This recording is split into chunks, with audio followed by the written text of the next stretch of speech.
పాపాత్ముడైన నేను అపాపుణ్ణవుతున్నాను, నా పాపములు తొలగిపోతున్నాయి. పాపం అంటే ఏమిటనమాట? ఇతరులకి కీడు తలపెట్టడమే. స్వార్థమే పాపం అంటే. అంతకంటే ఉంది. అందరం బాగుండాలని కోరుకోకుండా నేను మాత్రమే బాగుండాలని కోరుకోవడానికి పాపమని పేరు. తాను తన శరీరము తన కుటుంబం వరకే పరిమితం అయిపోతే వాడు పాపి. అందరూ నా వాళ్ళు అనుకుంటే అప్పుడు ఎప్పుడు ఎవరి మీద ద్వేషం ఉండదు కదా. ఆహా, అందరూ సుఖంగా ఉండాలి, అందరూ బాగుండాలనే మంత్రం రోజు పఠించిన వాడు పాపి ఎలా అవుతాడు? వాడు నిష్పాపుడు అవుతాడనమాట. ఈ దరిద్ర దేవతా లక్షణాన్ని తొలగించుకోవాలి.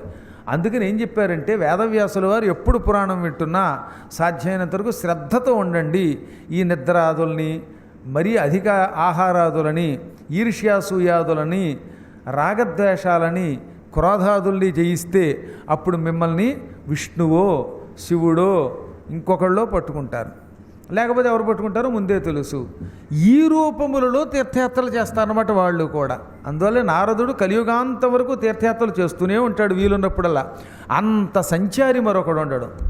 దాంతోపాటు వెళ్ళిన చోటల్లా ఆయన ఎవరిలో ఏదైనా లోపాలుంటే అవి తొలగించి వారికి కావలసిన సందేశాలు ఇస్తూ నిజమైన జ్ఞానంతో తిరిగాడు ఆయన. ఈ విధంగా శ్రీ మహావిష్ణువు నువ్వు తీర్థయాత్రలు చేసి దైవదూషణ చేసిన పాపాన్ని తొలగించుకో అన్నాడు. కాబట్టి ఇక మీద దైవదోషం తెలిసి కానీ తెలియక కానీ చేస్తే ఆ పాపం ఎలా పోతుందన్నమాట? మనకి తీర్థయాత్రాచరణము వల్ల తొలగిపోతుంది. క్రమంగా నారదుడు తీర్థయాత్రలు చేశాడు. కొంతకాలం అయ్యింది. త్రేతాయుగం ఆరంభమయ్యింది. ఆ త్రేతాయుగంలో మహానుభావుడు పులస్త్య ప్రజాపతికి విశ్రవహ అని పేరు కలిగిన ఒక కొడుకు పుట్టాడు. ఆయనకు ఒక దేవతా స్త్రీని ఇలబిల అనే ఆవిడనిచ్చి పెళ్లి చేశారు. ఈ విశ్రవ ప్రజాపతికి ఇలబిలకి కుబేరుడని కొడుకు పుట్టాడు. చాలా గొప్పవాడు. ఆయన కథ తర్వాత చెప్పుకుంటాం. ఇందులో వస్తుంది, శివపురాణంలో కుబేరుడి కథ కూడా వస్తుంది. చాలా అద్భుతమైన కథలు ఉన్నాయి.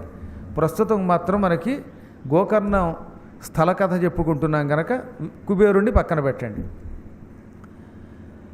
కుబేరుడు పుట్టిన కొంతకాలం తర్వాత ఆయన హిమాలయ పర్వత ప్రాంగణంలో ఒక రోజున తిరుగుతున్నాడు. ఆ సమయంలో పాతాళలోకంలో ఉన్న రాక్షసుల్లో మహాభయంకరులైన రాక్షసులు కొందరున్నారు. విష్ణువు చేతిలో చావు దెబ్బలు తిని వాళ్ళంతా పాతాళానికి పోయారులేండి. అందులో సుమాలి, అంశుమాలి ఇలాంటి మంచి వీరులు ఉన్నారు. వీళ్ళంతా చాలా గట్టివాళ్ళు. ఒకప్పుడు విష్ణువుతో యుద్ధం చేశారు. కొంతమంది చచ్చిపోయారు, కొంతమంది పాతాళానికి పోయారు. ఈ పాతాళానికి పోయిన వాళ్ళలో ఒక మహావీరుడు ఉన్నారు. వాడికి ఒక కూతురు ఉన్నది. ఆ కూతురు పేరు కైకసి. ఈ రాక్షస స్త్రీకి పుట్టుకతోటే కొన్ని కామరూప విద్యలు వచ్చాయి. కామరూప విద్య అంటే ఏమిటనమాట? అసలు రూపం కాకుండా కొత్త రూపం కూడా ధరించగలదు. నిజానికి ఈ కైకసి ఎలా ఉండేదిట? ఎప్పుడు చూసినా నల్లని శరీరంతో, పెద్ద బాణకడుపుతో, కూరలు బయటకు వచ్చి ఇంతంత మిడిగొడ్లతో, నెత్తి మీద ఏతాకులు లేక ముళ్ళు పెట్టినట్టుగా ఉన్న జుట్టుతో ఉండేది. అంటే జుట్టు కాదు, అది ఆకులే, ఏతాకులే. అంత భయంకరాకారని. కానీ దానికి చిన్నప్పటి నుంచి కామరూప విద్య తెలుసు. ఆ విద్య వల్ల ఏమయ్యేదిట? ఎవరన్నా కనపడగానే అందమైన స్త్రీ కింద మారిపోయేది అనమాట. మీరు భాగవతం ఉన్నారు కదా, అందులో పూతన 12 మైళ్ళు పొడుగున్న భయంకర రాక్షసి. కానీ పిల్లల్ని చంపడానికి అందమైన స్త్రీ రూపంతో వెళ్ళిపోయేదన్నమాట.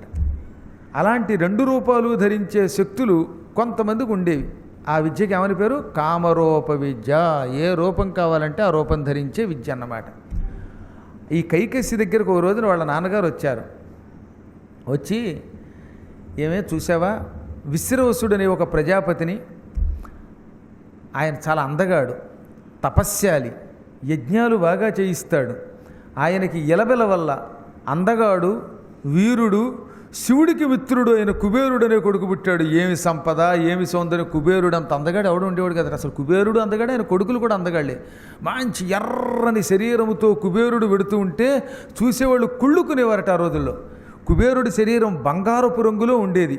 అందమైన జుట్టుతో కిరీటం పెట్టుకుని మంచి సంపదతో ఆయన పుష్పక విమానంలో తిరుగుతూ ఉంటే చూసేవాళ్ళందరూ ఏమందం, ఏమి సంపద, ఏమి భోగం అని ఆశ్చర్యపోయేవారు. అమ్మాయి,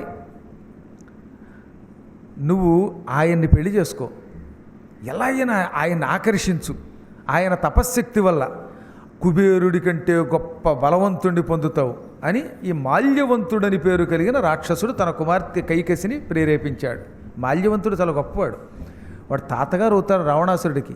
మీకు చూడండి యుద్ధరంగంలో కూడా యుద్ధకాండలో కానీ అలాగే చాలా పర్యాయాలు మాల్యవంతుడు అనేటటువంటి వాడు రావణాసుడికి హితవు చెప్పాడు. ఒరే ఇద్దరా, ఎందుకు వచ్చింది, నువ్వు వీరుడివి, నాకు మనవడివి, కూతురు కొడుకువి, అందువల్ల నీకు నచ్చ చెబుతున్నాను, సీతాదేవిని తీసుకురావడం ప్రమాదం రా, సీతనిచ్చేయరా అని చెప్పాడు వాడు. అయినా తాతగారి మాట వినడలేదు వాడు, నశించిపోయాడు అనుకోండి, వేరే విషయం.